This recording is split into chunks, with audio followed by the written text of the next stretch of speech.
بسم اللہ الرحمن الرحیم۔ مسند احمد میں حضرت ابو ہریرہ رضی اللہ تعالیٰ عنہ سے ایک روایت حضرت ابو ہریرہ رضی اللہ تعالیٰ عنہ نے سے نقل کی ہے۔ فرماتے ہیں کہ اللہ کے نبی صلی اللہ علیہ وسلم نے فرمایا، المرء علی دین خلیلہ فلینظر احدکم من یخالط۔ فرمایا کہ انسان اپنے دوست کے دین پر ہوتا ہے، بس چاہیے کہ تم میں سے ہر شخص دیکھ لے کہ وہ کس کے ساتھ دوستانہ کر رہا ہے، کس کے ساتھ اس کا دوستی کا تعلق ہے۔ یہ روایت اس لیے پیش کرنے کی ضرورت اس لیے پیش آئی جب ہم نے نام نہاد عاملین اور ولایت کے جھوٹے دعوے داروں کا پردہ فاش کرنا کی سعی کی تو بہت ساری طرف سے ہمارے کو مخالفتوں کا سامنا کرنا پڑا۔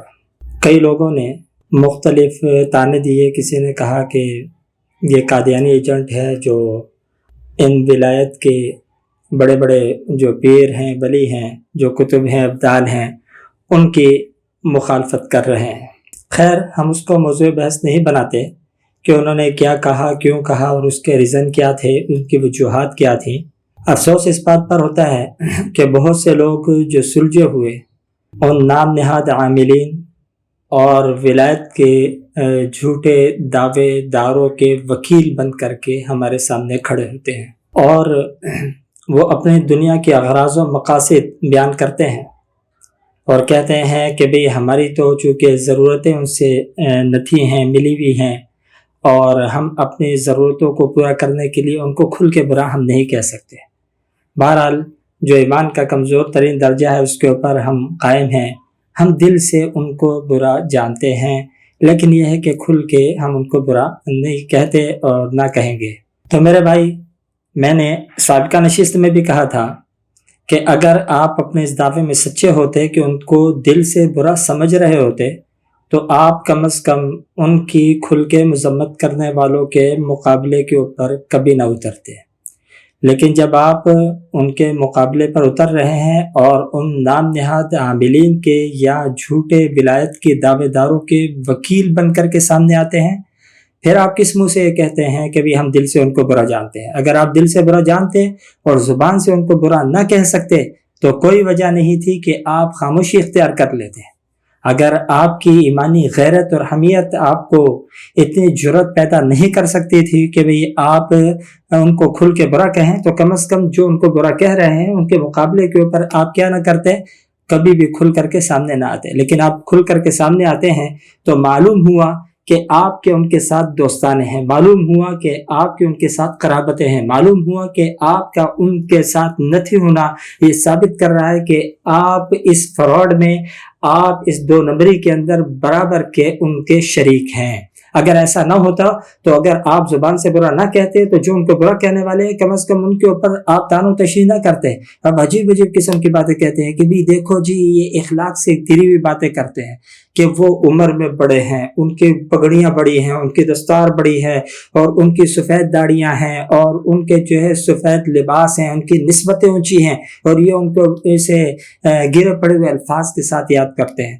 تو بڑے ادب کے ساتھ عرض کرتا چلوں کہ اخلاق دھیمی الفاظ اور اچھے الفاظ استعمال کرنے کا نام نہیں ہے۔ میں اخلاق اس کو سمجھتا ہوں جہاں آپ شریعت کی اتباع کریں اپنی بول چال کے اندر۔ اگر شریعت آپ سے تقاضا کرتی ہے برے کو برا کہیں، آپ نے برا کہا تو یہ آپ کے بہترین اخلاق ہے۔ لیکن اگر آپ جو ہے منافقت کے ساتھ اپنا سر نیچے کر لیتے ہیں اور کہتے ہیں ہم اخلاق کے اوپر قائم ہیں، ہم اخلاق سمجھتے ہیں، یہ اخلاق نہیں ہے، یہ منافقت ہے۔ اخلاق دین کے تابع ہے، نہ کہ دنیا کی آپ کی اغراض و مقاصد کی وجہ سے آپ دین کے احکامات کو بدلتے ہیں۔ شریعت آپ سے تقاضا کرتی ہے برے کو آپ برا کہیں، آپ کہتے نہیں ہمارے کو اخلاق اجازت نہیں دیتا۔ کون سی اخلاق کی بات کر رہا ہوں؟ کون سے دین کے کاربند ہیں آپ؟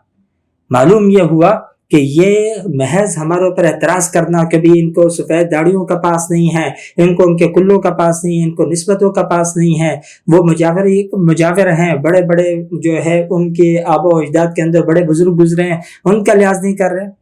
تو میرے بھائی اس کا سیدھا سادہ مطلب یہ ہے کہ آپ ان کے ایجنٹ ہیں، آپ ان کے وکیل بن کر کے جو سامنے آتے ہیں، آپ جو اعتراض کرتے ہیں نا، تو معلوم یہ ہوا کہ آپ برابر کے جرم میں شریک ہیں۔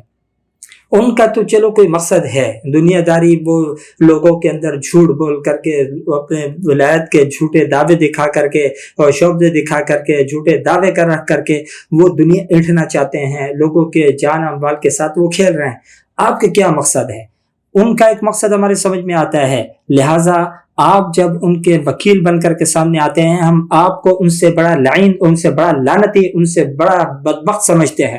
بلکہ میں یہ کہوں، تہذیب کے دائرہ کار کے اندر جتنی بھی گالیاں ہیں نا، میں سب کا مستحق ان کے وکیلوں کو پہلے سمجھتا ہوں، بعد میں ان کو سمجھتا ہوں۔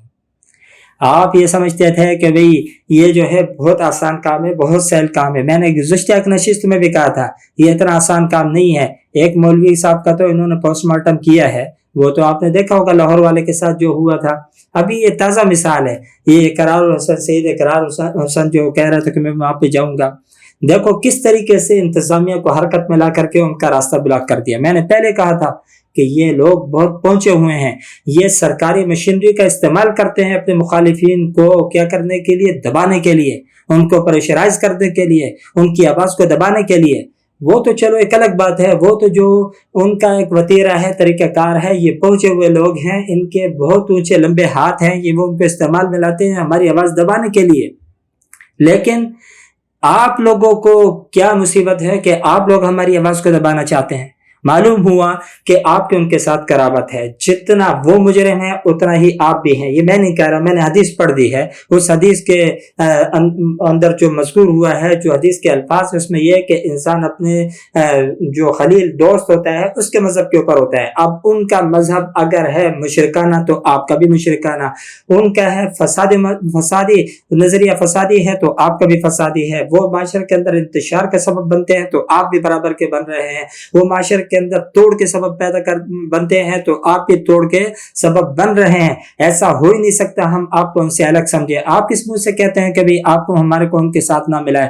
میں آپ کو ان کے ساتھ نہیں، ان سے زیادہ بدترین سمجھتا ہوں، اس لیے کہ وہ دنیا کے اغراض و مقاصد کے حصول کے لیے سب کچھ کر رہے ہیں۔ آپ کس کام کے لیے کرتے ہیں؟ صرف اپنی قرابتوں کی وجہ سے، اپنے رشتہ داریوں کی وجہ سے۔ کہتے ہیں جھوٹے کو جھوٹا نہ کہو۔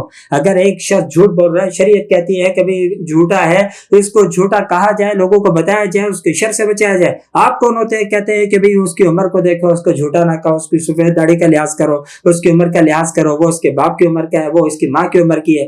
تو یہ بڑوں کو کھلی چھوٹ دینے کا کس نے آپ کو کہا ہے کہ یہ کھلی چھوٹ ہے؟ اس کی کسی قول کو جو غلط ہو اس کو غلط نہ کہا جائے، اس کی کسی فعل کو جو غلط ہے اس کو غلط نہ کہا جائے، صرف اس کی عمر کی وجہ سے، اس کے حلیے کی وجہ سے اور اس کی اونچی نسبت کی وجہ سے، کسی مزار کا مجاور بن کے بیٹھا ہوا ہے اس وجہ سے، کسی خانقاہ کا گدی نشین بنا ہوا ہے اس وجہ سے۔ یہ کون سا مذہب ہے؟ یہ کون سا دین ہے جو آپ کو یہ تعلیم دیتا ہے؟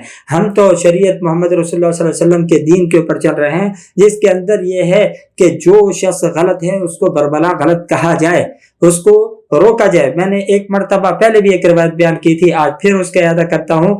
فرمایا اللہ کے نبی صلی اللہ علیہ وسلم نے انصر اخاک ظالما او مظلوم، آپ اپنے بھائی کی مدد کرو چاہے وہ ظالم ہو یا مظلوم ہو۔ صحابہ کرام نے عرض کیا اللہ کے رسول صلی اللہ علیہ وسلم مظلوم کی تو سمجھ میں آتا ہے، ظالم کی کیسے مدد کی جائے؟ تو اللہ کے نبی صلی اللہ علیہ وسلم فرمایا اس کی مدد یہ ہے کہ اس کو ظلم سے روکو۔ اور آپ لوگ اس کے ظلم سے کیسے روکیں گے جب آپ اس کو کھل کے غلط کہہ ہی نہیں سکتے؟ اور جو کھل کے اس کو غلط کہتا ہے آپ اس کی زبان روکنے کے در پہ ہیں، آپ اس کی کردار کشی کے اوپر آمادہ ہو جاتے ہیں کہ نہیں دیکھو یہ اس کو تمیز نہیں ہے، اس کو تہذیب نہیں ہے۔ آپ کی تمیز آپ کو مبارک ہو۔ ہم تہذیب اس کو سمجھتے ہیں، ہم اخلاق اس کو سمجھتے ہیں، حسن اخلاق اسے کہتے ہیں جو قرآن اور سنت کے احکامات کو پورا کرنے کے اندر اقوال و افعال ہو، وہی میری نظر کے اندر اخلاق ہے۔ آپ کی نظر کے اندر اخلاق کی تعلیم یہ ہے، آپ اس کو حسن اخلاق کہتے ہیں کہ برے کو برا نہ کہو تاکہ اس سے معاشرے کے اندر فساد پیدا ہوتا ہے۔ تو معاشرے کے اندر جتنا فساد ان بدبختوں اور لعینوں اور کمینوں اور ذلیلوں نے پیدا کیا ہوا ہے، اللہ کی قسم آپ اگر ان کے مقابلے میں کھڑا ہے وہ اس فساد کا شر و شیر بھی نہیں ہوگا۔ لیکن آپ یہ ثابت کر رہے ہیں کہ نہیں ہم بھی ان کے ساتھ ملے ہوئے ہیں، ہم بھی ویسے ہی لعین ہیں، ہم بھی ویسے ہی خنزیر ہیں، ہم بھی ویسے ہی لعنتی ہیں، ہم بھی ویسے ہی ذلیل ہیں جیسے یہ بدبخت اور کمینے ہیں۔ تو ہم آپ کو ان سے الگ ہرگز نہیں سمجھیں گے۔